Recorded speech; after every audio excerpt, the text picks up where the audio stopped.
NBA off-seasons are known for firework trades and franchise-altering moves. But this summer, the Boston Celtics find themselves standing at the edge of one of their most uncertain crossroads in years. With Jason Tatum sidelined by a devastating Achilles rupture and looming luxury tax issues threatening the current roster, the Celtics front office, led by Brad Stevens, may be forced to radically reshape a once championship-caliber core. But what if a deal emerged that not only gave Boston flexibility but also instant front-court reinforcements? According to Bleacher Report's Dan Favale, a newly floated three-team trade could do exactly that, while sending defensive ace Jrue Holiday packing to Dallas. Let's break down the details, the reasoning, and the massive ripple effects this deal could have for the Celtics, Mavericks, and Nets. Breaking down the three-team trade proposal. Dan Favale's proposal, published on May 20th, outlines a deal involving the Celtics, Dallas Mavericks, and Brooklyn Nets. Boston Celtics receive Daniel Gafford, PJ Washington. Brooklyn Nets receive Dwight Powell via player option, 2026 second-round pick, the most favorable selection from Minnesota, New Orleans, New York, or Portland via Boston. Dallas Mavericks receive Jrue Holiday. On the surface, this multi-team transaction appears to hit several needs for each participant. For Boston, it's a dramatic reshuffling, offloading Jrue Holiday's $134 million contract, which has 3 years to run, while bringing in two versatile frontline players. For Dallas, it's a bold upgrade at point guard, grabbing a two-time All-Star and one of the NBA's premier defenders. Brooklyn gets a depth big and a future asset to support its long-term plans. Why might Boston take such a swing? Favale explains it's about maximizing flexibility, cutting payroll, and maybe even laying the groundwork for further major moves. As Boston stares at a potential gap year without Tatum, having new front-court tools and payroll breathing room could allow for more strategic pivoting in the seasons ahead. The Celtics' dilemma: roster, taxes, and tough choices. The Celtics' window, as currently constructed, appears to be slamming shut, at least for next season.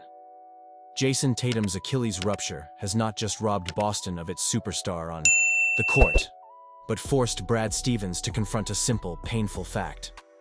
The team's $134 million commitment to Jrue Holiday, paired with over $300 million in projected salary and tax bills, doesn't match a squad destined for the NBA lottery. For the Celtics, moving Holiday, now 34 and one of the league's oldest elite guards, just makes business sense. He's still producing at a high level on both ends. This past season, Holiday averaged 11.1 points, 4.3 rebounds, and 3.9 assists per game, shooting 44.3% from the field and 35.3% from deep. His calling card remains his relentless defense.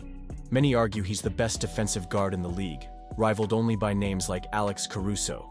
But with championship hopes paused and the bill for sustained contention coming due, front office eyes turn to deals that bring value and cap relief, setting up Boston for bigger moves, possibly even a sign-and-trade involving Kristaps Porzingis. Holiday's trade market. Mavericks the logical landing spot. More suitors emerge. Jrue Holiday is widely respected as the kind of player every contender covets. Unselfish, battle-tested, able to take on the toughest assignments. That's why this Mavericks trade makes so much sense, giving Luka Doncic a running mate who can defend, distribute, and hit big shots in clutch moments. But Dallas isn't alone in the hunt. According to NBC Sports' Kurt Helene, both the Houston Rockets and San Antonio Spurs could become serious bidders if Boston starts fielding offers. With Boston probably reducing payroll this summer, expect a lot of interest from playoff teams in Jrue Holiday, a guard who helped both the Bucks and Celtics win titles. Rockets and Spurs could be teams to watch, Helen shared. This competitive market could not only drive up Holiday's value, but also give Boston more leverage, potentially returning a stronger asset mix than this three-team alignment, which appears designed for maximum flexibility rather than maximum return. Holiday's side of the story. Veteran hopes for one more run in Boston. One overlooked dimension? Jrue Holiday himself. After the Celtics' early playoff exit, Holiday made it clear in a May 16th press conference that he'd rather stay put. I think we still have a really great opportunity and a great window to win a championship again.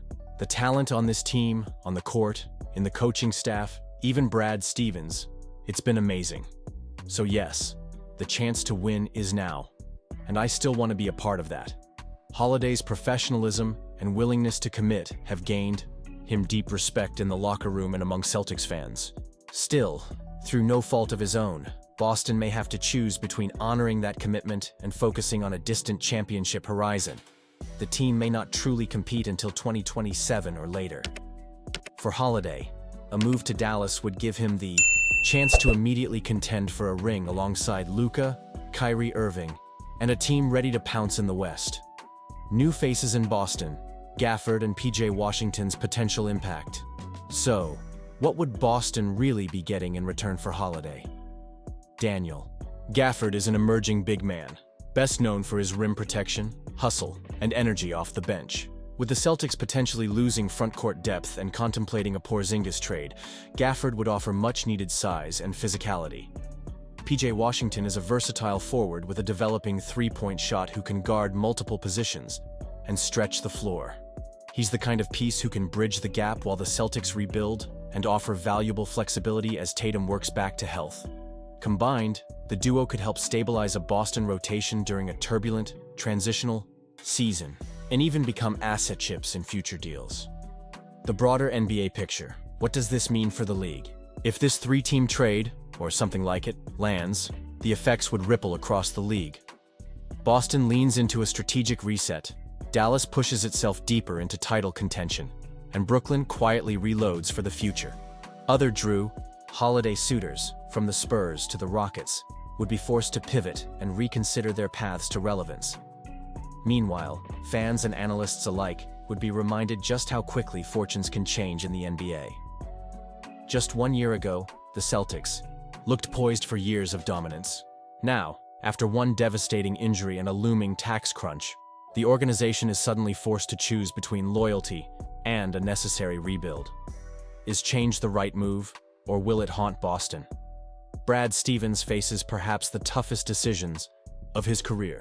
Does he sell high on Jrue Holiday for maximum flexibility and a fresh start? Or does he honor the culture and experience that players like Holiday bring, risking another expensive, uncertain season? What about you?